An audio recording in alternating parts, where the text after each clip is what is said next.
All right, my friends, here we are. Let's get this song down. I thought it was fading out, and I thought it was done, and it kept going. So the Dr. Sem Yankee Show, here we go, Saturday morning. I am recording this on Friday evening, as I always do. Always record this a little beforehand. Unfortunately, I know the score of the Yankee game from last night, and the Yankees lost 6-1 to the Red Sox. We're going to talk about why the Yankees are frustrating, and we're also going to talk about why I'm not concerned about them. But before we get there, let's make today a great day. And how do you make your day great? Well, it's easy. You look around the world and you notice the good. Take a moment, notice the good that is all around you, and bring that good into your heart and cherish it. When we cherish the good that is all around us, we can't help but have a great day. But if you're going to have a great day, why keep it all to yourself? Don't do that. Share it. Spread the goodness forward. Now, some people say, Dr. Sem, I can't have a great day. There's nothing good at all. I see nothing good in this entire world that I can cherish. I don't see flowers. I don't have any food. I don't have a place to live. I don't have any friends. I don't have any good health. There's nothing good there. I can't find one thing that's good. Well, if that's the case, that there's no good in your life in any way, shape, or form, you still have the ability to make good. You can create good on your own. Do something nice for someone else. And if you do that, then there's good. And then you can cherish it in your heart. And then you can give that goodness and that happiness away. Remember, when we give love, it comes back to us in greater amounts than we ever gave. So let me just work on the, there we go. A little less reflection in my eyeballs there on the glasses. Little reminder as well that this program is brought to you by Artemisia Publishing. Artemisia is a great publisher located in the United States of America. They publish a variety of books in a plethora of genres. And of course, they've published many of mine. All of these you should read, the least among them, From Compton to the Bronx, 365.2, Going the Distance, Scattering the Ashes, and, of course, The Greatest New York Yankees by uniform number. And I think today we'll probably have a little time to explore number 45, which will be a fun number to explore. So last night, the Yankees lost 6-1. The Yankees managed all but 3 hits. Interesting, all 3 hits by players who the Yankees are hoping can be players that lead them to the promised land. Jason Dominguez had a hit. Anthony Volpe had a hit. And Spencer Jones had a hit. Volpe went 1 for 3. He scored the Yankees' only run. And he is now batting on the season 262. 262, Anthony Volpe. I mean, if Anthony Volpe can hit 262 over an extended period, if he can hit 262 for the season, well, that would be amazing. He would finally start to be the player that everybody said he could and he should be. People sometimes accuse Yankee fans of hating on Anthony Volpe, and we're not hating on Anthony Volpe. We are frustrated that he was supposed to be something that he hasn't yet proven to be, a quality Major League Baseball player.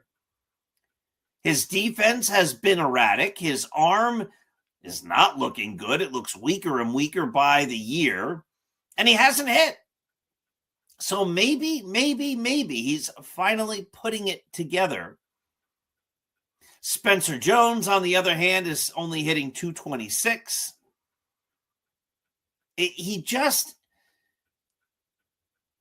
you watch Spencer Jones hit, he just doesn't seem like a major league hitter. The batting stance is awkward. I don't know who taught him that stance. I don't know why he bats in that manner.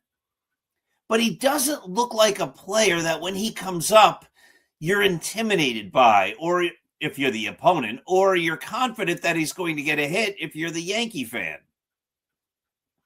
Again, the hope is that Spencer Jones proves us wrong.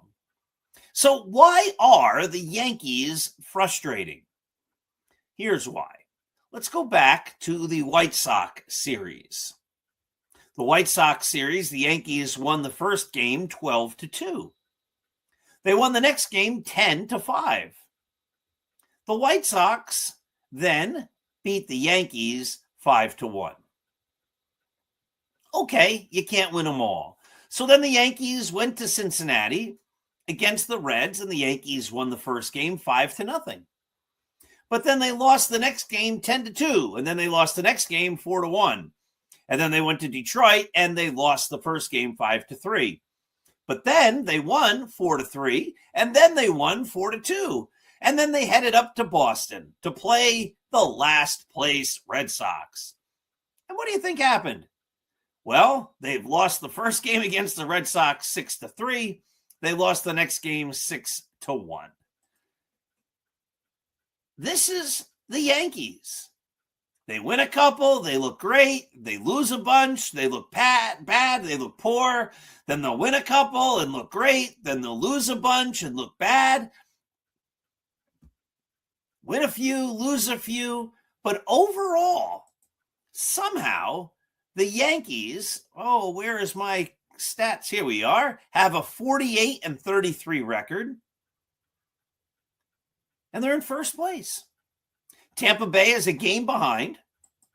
And Tampa Bay is the only other team in the American League East that even has a 500 or better record. Toronto is 39-42. Baltimore is 38-44. And the Red Sox are 34-41. 46. So while the Yankees are frustrating because they win a few and lose a few, they're still 15 games over 500, even with the back-to-back losses.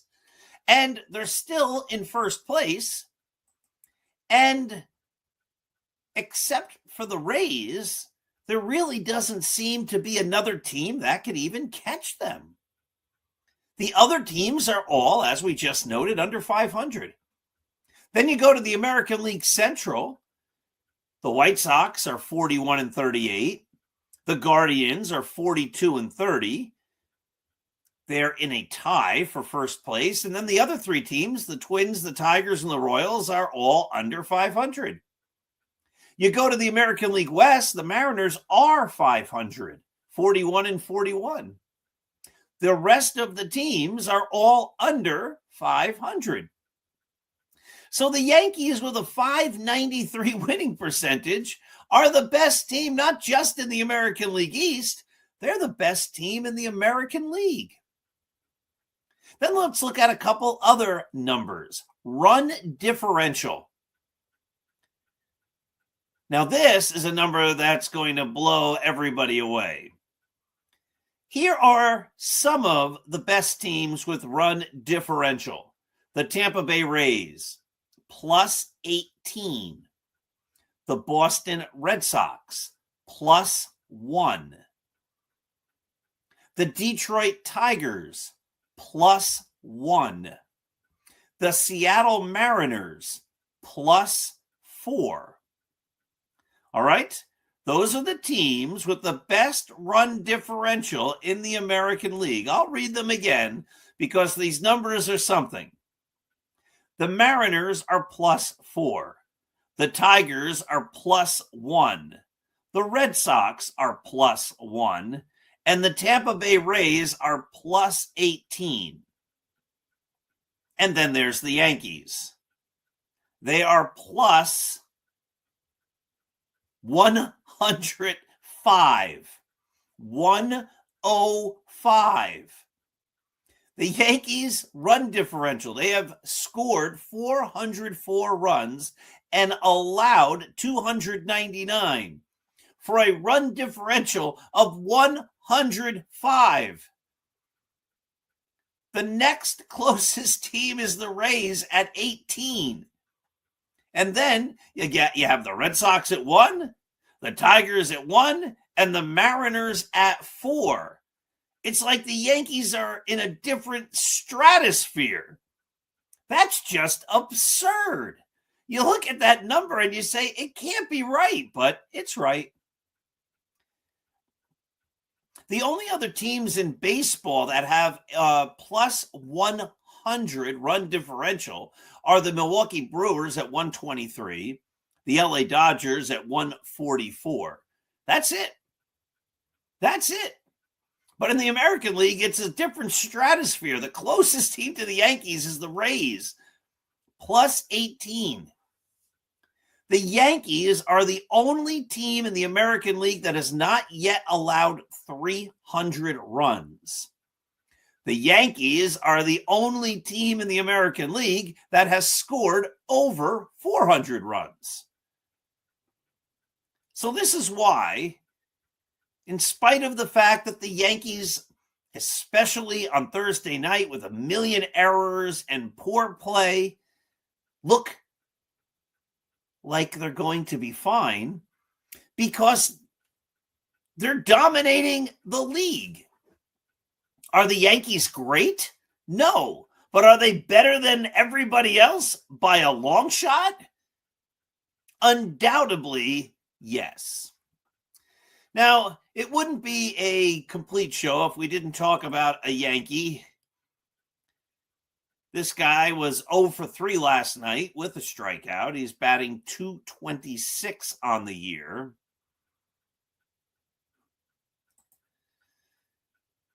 And his name is Jazz Chisholm. Now, we all know the controversy that happened earlier in the week. For the second time this year, Jazz Chisholm went onto the playing field with a lollipop in his mouth. And I wrote an article on Start Spreading the News. I made the point that I think Jazz Chisholm is the first player in the history of the major leagues, maybe I'm wrong, to actually go on a playing field with a lollipop in his mouth. I still play baseball. I play in an over 35 league. It's a very competitive league. I have never seen a player, even on a Sunday morning competitive baseball league, go out on the field with a lollipop in his mouth. I coached baseball. I have 3 sons. I coached all 3 of them through their entire Little League careers. I have never seen a Little League kid go out on the field with a lollipop in his mouth. Why would Jazz Chisholm think that going out on the field with a lollipop is a good idea? And then the disappointing thing is that Aaron Boone said it really, really angered him, but he didn't do anything about it. In fact, he said, keep having fun, kiddo. Just be safe. And I think that sums up the entirety of the Aaron Boone era.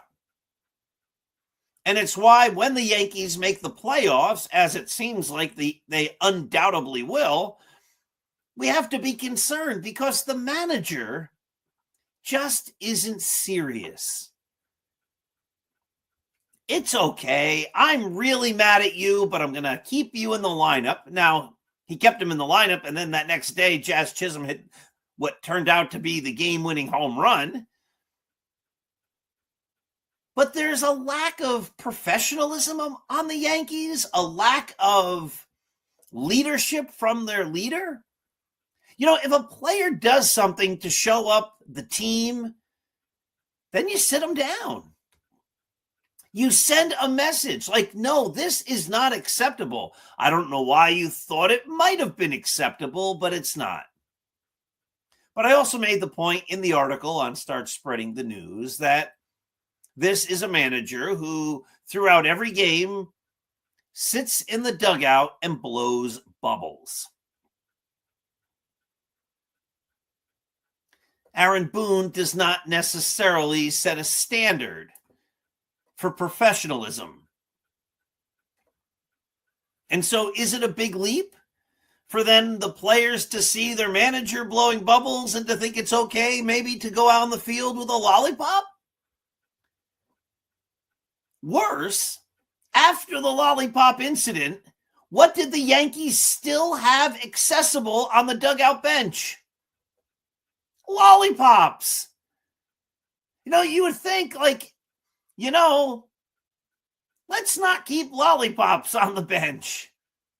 In fact, as I said, I've been playing baseball and have been involved in baseball my whole life. I don't ever remember a team having lollipops. Sunflower seeds. Yes. Bubblegum. Yes. In the past, chewing tobacco. Sure. Lollipops?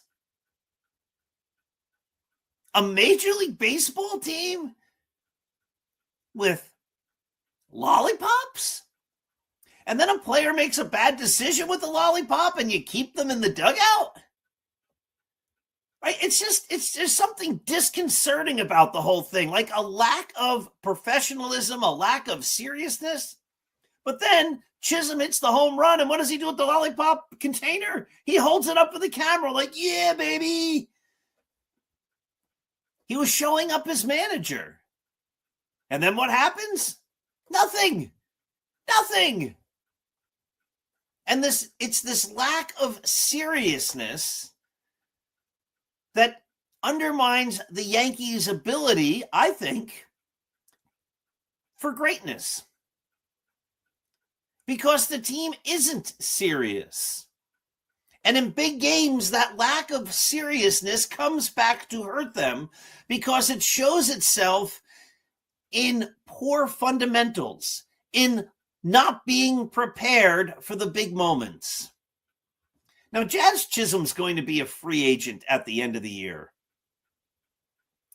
If I'm the Yankees, I say, Jazz, you're a fun player, but you're a talented player who gets in his own way and prevents yourself from using your outstanding talent to propel yourself to greatness. This is Chisholm's 7th season. Combined WAR, adding up his entire career, including this year, though last night's game not included, but give me a break. It's not going to go up. Jazz Chisholm, combined WAR, 7 seasons, 13.5. I think we can do some simple math here and say that 14 is 7 times 2. 13.5 is less than 14, which means Jazz Chisholm, for his career, averages less than 2 WAR a season. That's just not a player who will enter his age 29 year who thinks he deserves a huge contract. That's just not a player who's going to get one, nor should he. And because of his lack of seriousness and his poor judgment, and if we remember earlier in the year, he admitted he didn't even know a simple baseball rule, the Yankees should move on. In fact, he might be a nice player that the Yankees could trade as we get closer and closer to trade season and maybe help the team in other ways. You know, a lot of people are saying, Jazz Chisholm's really coming around, his bat's coming back and all that. And that's partially true, but his OPS plus for the season is 100 on the nose. And it probably goes down a little bit after tonight or last night as you're watching this Saturday morning, because he took the collar. His lifetime OPS plus, 108. Over his career, he's barely a better than average hitter. He's a fun player. He's a dynamic player. But like so much about the Yankees, he's a frustrating player.